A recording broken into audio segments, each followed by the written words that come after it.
Good evening. Here we are for another Oklahoma sunset. Thank you for being with me. Tonight I'm going to read us The Silver Flute.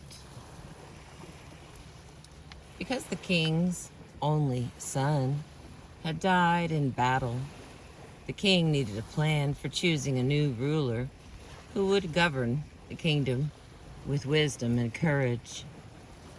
The king agonized as he tried to find the right strategy for choosing a successor. The young prince had been much beloved by his subjects. He was not only known as a fearless warrior, but also as a man who could be gentle and kind. And he could charm the people for hours by playing the most wonderful songs on his silver flute. The king remembered his son as he held the beautiful flute in his hands. His son had always carried the flute with him as he traveled from village to village within the kingdom. He looked at the flute. The king began to devise a plan. He would give his kingdom to the man who could learn to play the flute as his son had. At first, this seemed an easy challenge to the many knights and earls who wanted to be king. What could be so hard about playing a flute? Many tried the prince's instrument, but the screeching noises they produced only caused the king to wince and the others at court to laugh and snicker.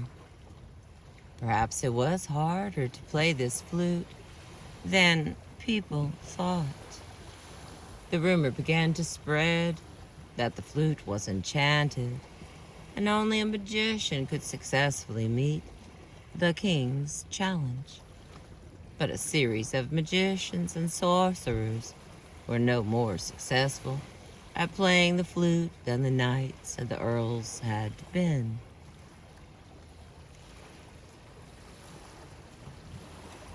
The king began to despair that he would ever find someone to rule his kingdom. One day, a young man appeared at court. The man was handsome and clever, and said that he wanted to hear more about the king's challenge.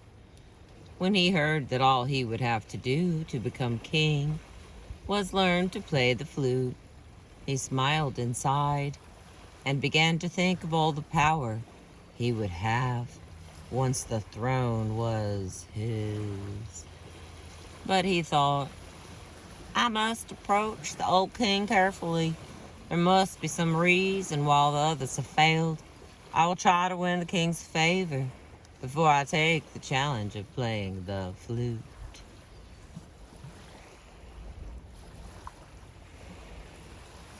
The young man approached the aging king respectfully. He asked to see the flute and looked at it with great care. Your son must have been quite a fine musician to play such a remarkable instrument. I could not think to play such a flute without much practice. If you will give me 1 year to study and practice, I will gladly play the silver flute and win your kingdom.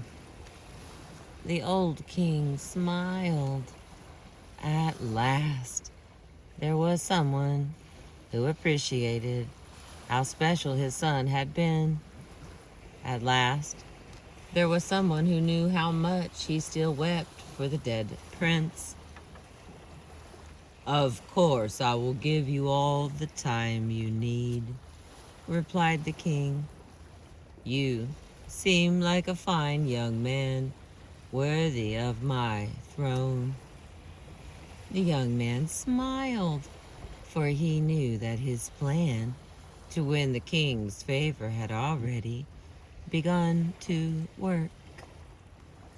Now, this young man had very little interest in playing the flute.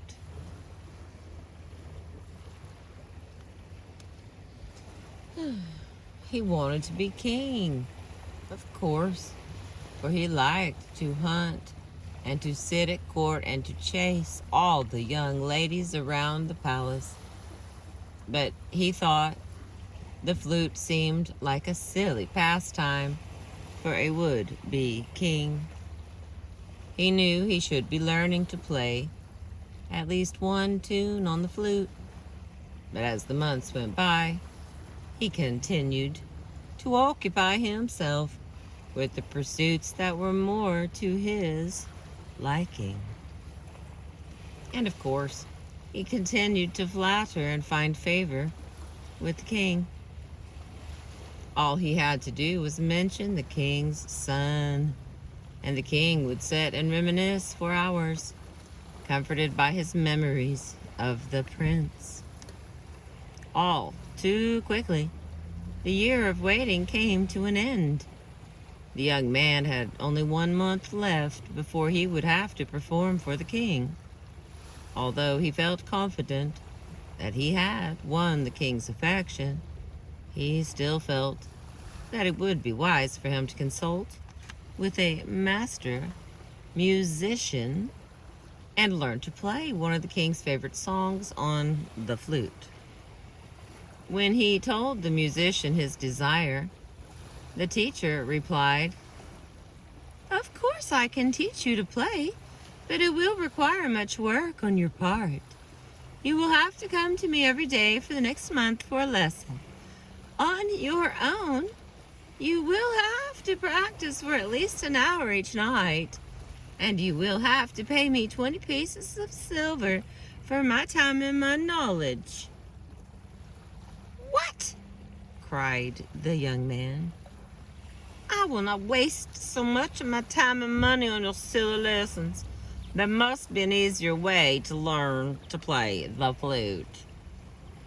The young man went on his way and began to think that perhaps the king would give him the throne without his having to play the silver flute at all. He waited until one evening, just a few days before the challenge was to occur, and approached the king with great humility. "My dear lord," he began, "I have been practicing the flute for all these many months, and although I can play a beautiful song for you, I know it would never equal the music played by your brave son. Let us skip the challenge and find some other test for my becoming king. You are a thoughtful lad for honoring the talent of my son, but a king's word is his honor, and I have said that I will give my throne to the man who can play the flute for me. In 3 days, I will hear your music, and the challenge will be complete." The young man began to feel desperate, and with great haste, he made his way to the home of the master musician. "Quickly," he demanded. "I need to learn to play the flute immediately. I only have 3 days before I must play for the king." The musician looked at the young man with a startled and disbelieving expression, and then she thought for a moment. "I can teach you to play the flute in just 3 days, but it will cost you 20,000 pieces of silver." "That is impossible," cried the young man.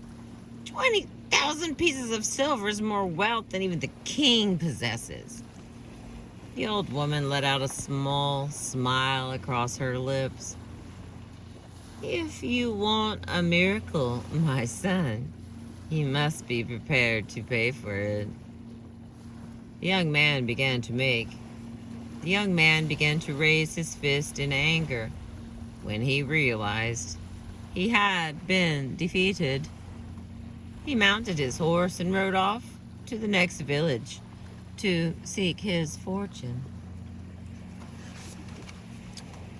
Now the back of the book has a little extra. Let me try to locate it. It's a little windy out here and the leaves are really bashing around.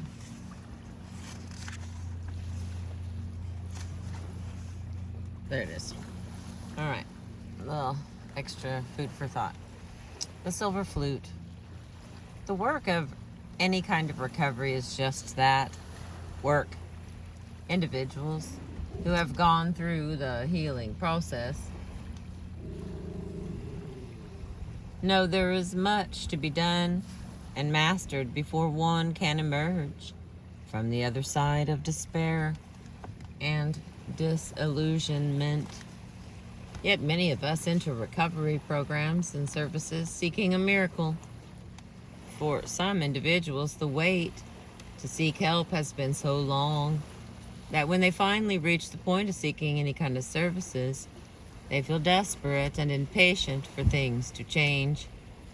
Others have grown up believing that their own actions have little, if any, impact on what eventually happens to them.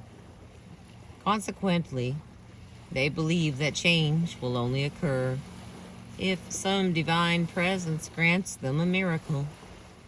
And still others feel that it is sufficient to say that they are entering a recovery program. They sign up for services, but fail to participate regularly.